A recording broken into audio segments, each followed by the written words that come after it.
Bueno, nos toca el tema de materiales eléctricos. Para fines prácticos hay dos tipos de materiales eléctricos.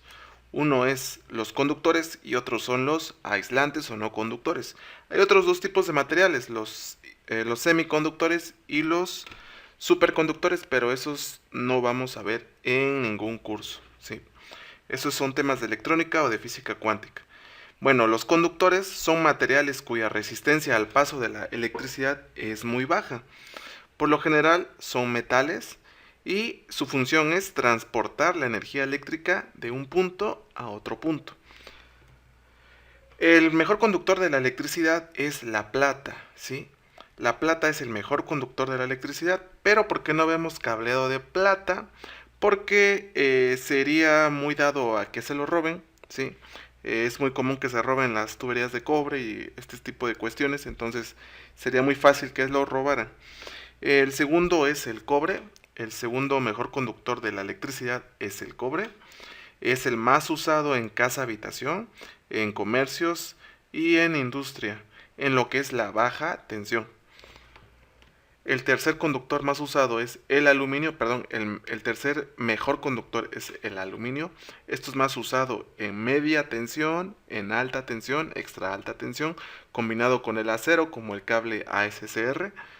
El aluminio es mucho más frágil porque es más duro que el cobre. El cobre es muy maleable, en cambio el aluminio no es para nada maleable, por lo tanto es frágil, es quebradizo y es difícil que se use en una casa.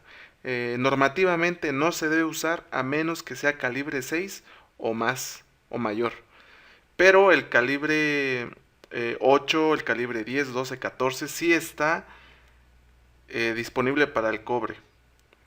Y el oro es el cuarto mejor conductor de electricidad. Hay un mito en el que el oro es el mejor conductor, pero no es cierto. El mejor conductor es la plata, de ahí sigue el cobre, el aluminio y el oro.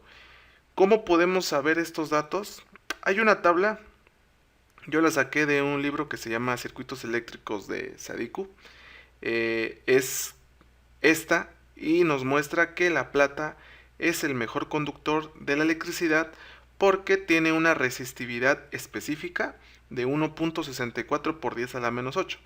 O sea, tiene una menor resistencia al paso de la corriente eléctrica que el cobre, por eso lo hace mejor conductor que el cobre. Y el cobre tiene menos resistividad que el aluminio y el aluminio tiene menos resistividad que el oro.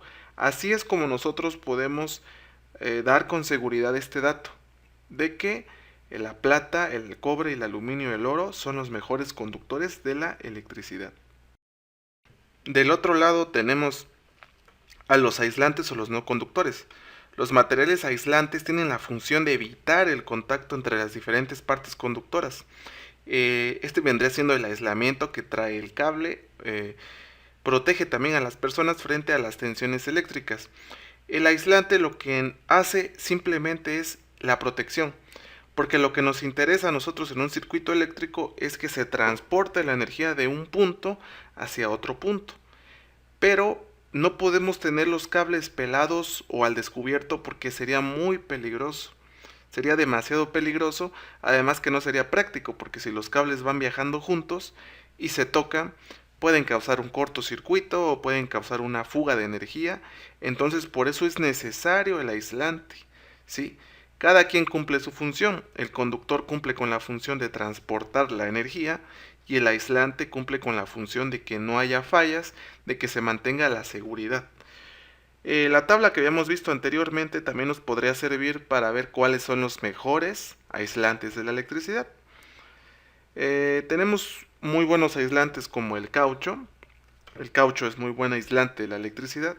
El plástico, por ejemplo, el aislamiento que tiene un cable de cobre, THWLS, THHN, es de policloruro de vinilo, PVC, que viene siendo plástico. ¿Sí? La fibra de vidrio también es un aislante.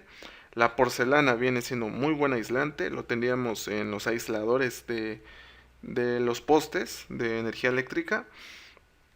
El aire es muy buen aislante porque la electricidad no puede viajar en el aire, a menos que haya demasiado voltaje, demasiada tensión eléctrica. Tenemos el ejemplo de un rayo.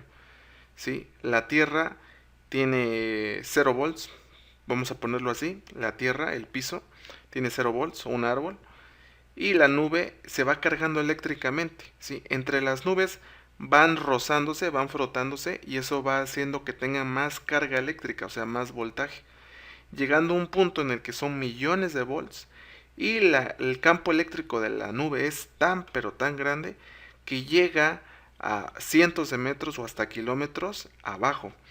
Un árbol, un pino, llega a contactar con ese campo eléctrico y surge la descarga, que viene siendo el rayo o el trueno que nosotros vemos cuando hay una tormenta eléctrica, ¿sí?